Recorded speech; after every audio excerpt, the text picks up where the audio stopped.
Welcome to this explainer. Today we're breaking down a really profound, ancient philosophical framework known as Paṭiccasamuppāda. If you've ever caught yourself wondering why our minds are just constantly chasing the next good feeling, only to feel kinda empty right after, well, you're in exactly the right place. We are going to decode the very cycle of craving itself. Let's dive right in with a question I think we can all relate to. Why on earth is human desire so endless? The reality is, our senses are just inherently insatiable. I mean, think about your own life for a second. Aren't most of our daily actions, whether we realize it or not, aimed at gratifying our senses? We're always chasing a new sight, a sound, a smell, a taste, a touch, or even just an entertaining thought. We crave stimulation. And yet, no matter how much we get, we never seem to find that lasting contentment. To make sense of this, we're going to unpack the whole thing step by step. We'll look at the mechanics of craving, the meaning and 12 steps of dependent origination, where you actually sit inside this cycle, why some people seem to have it easy, and finally, the path to actual freedom. Section 1. The mechanics of craving. Let's get right to the root of our daily dissatisfactions and see exactly how our minds process the world. So here's the actual machinery behind our desires. Our persistent craving, which is known as taṇhā, takes root in our viññāṇa, our consciousness. This consciousness is constantly engaging with sense objects, just scanning the world for pleasure. But here's where the trap snaps shut. This process gets supercharged by saṅkhāra, which are mental formations. Basically, our mind fabricates and distorts what we're perceiving, slapping a layer of subjective value right on top of it. This distortion creates this incredibly powerful illusion of permanence and selfhood, the whole idea of me and mine. And by doing that, it locks us right into a cycle of craving and upādāna, or clinging, which binds us to this endless round of birth, death, and rebirth known as samsāra. Moving to Section 2, meaning of dependent origination. So what do we actually call this endless mechanical loop? The exact translation of Paṭiccasamuppāda is actually super fascinating. Paticca means dependent upon or conditioned by, and samuppāda means arising or originating. Put them together and you literally get arising through dependence. It's the dynamic, conditioned process that keeps our suffering going. Literally nothing happens in a vacuum here. Every single experience, every craving, is entirely dependent on a condition that came right before it. Which brings us to Section 3, the 12-step chain. We're going to walk through the classic formula now. Think of it like a cascading sequence of dominoes, where knocking over one link inevitably strikes the next. With this almost rhythmic inevitability, the ancient formula kicks off. It starts with avidya, or ignorance. Now, with ignorance as a condition, saṅkhāra, our volitional formations, arise. With saṅkhāra, viññāṇa, or consciousness, arises. With viññāṇa, nāmarūpa, which is mind and body, arises. With mind and body, salāyatana, our 6 sense bases, arise. And when those sense bases hit the outside world, phassa, or contact, arises. And finally, with contact, vedanā, feeling, arises. It's an airtight chain of cause and effect. And the dominoes keep falling. With that feeling, taṇhā, craving, arises. With craving, upādāna, which is clinging and grasping, arises. With clinging, bhava, or becoming, arises. With becoming, jāti, birth, arises. And finally, with birth comes jarāmaraṇaṁ, that's aging and death, along with sorrow, lamentation, pain, grief, and despair. Thus arises this entire mass of suffering.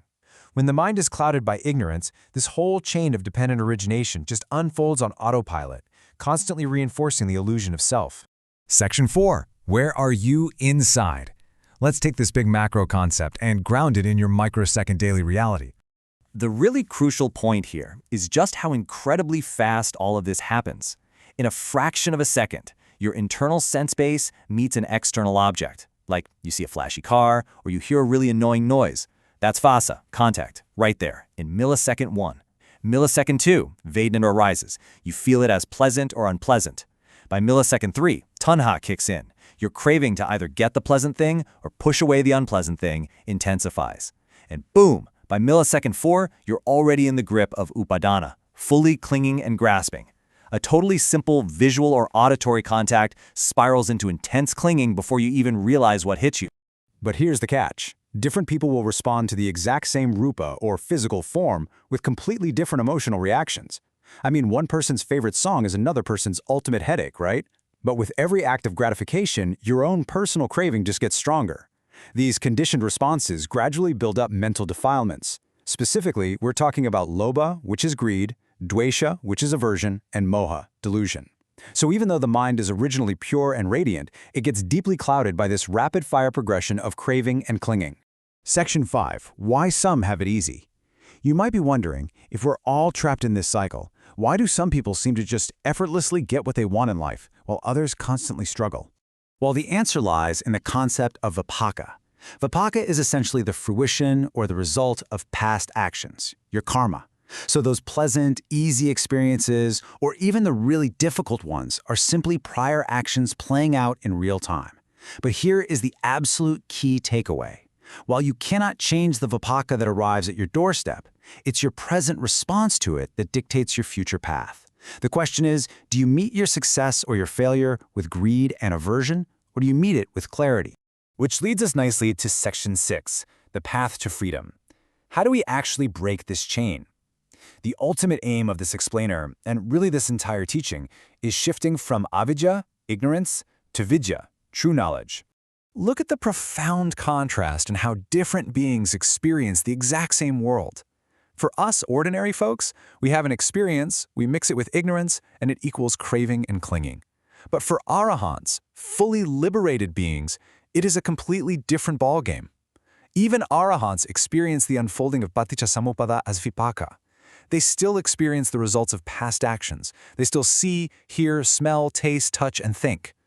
However, and this is a big however, because they've completely eradicated avijjā and replaced it with viññāṇa, true knowledge, their experiences no longer give rise to taṇhā or upādāna. There is zero craving, zero clinging, and zero karmic consequences. This state is called nirodha, the complete cessation of the cycle. They're just totally untouched by the defilements that bind the rest of us. So how do we get there? Our goal has to be minimizing and eventually ceasing raga, which is attachment, dvesha, aversion, and moha, delusion. Make no mistake, this is not a small task. The world around us is literally engineered to sustain these defilements at every single turn. The essential tool for dismantling them isn't just reading theory, it's deep, repeated experiential reflection. We have to consistently observe three things in all conditioned phenomena: anicca, the insatiable and impermanent nature of things; dukkha, their fundamental unsatisfactoriness; and anatta, their futility and worthlessness. Once we really get this insight, that 12-step cycle finally loses its grip and actual freedom becomes a reality. As we wrap up this explainer, I want to leave you with one final thought to carry with you today. When you go back to your day and your senses inevitably meet the world, when that visual contact happens and that pleasant or unpleasant feeling pops up in millisecond 2, the question is, how will you respond? Are you going to automatically fall right back into the cycle of ignorance and craving, or will you pause, reflect, and choose the path of true knowledge?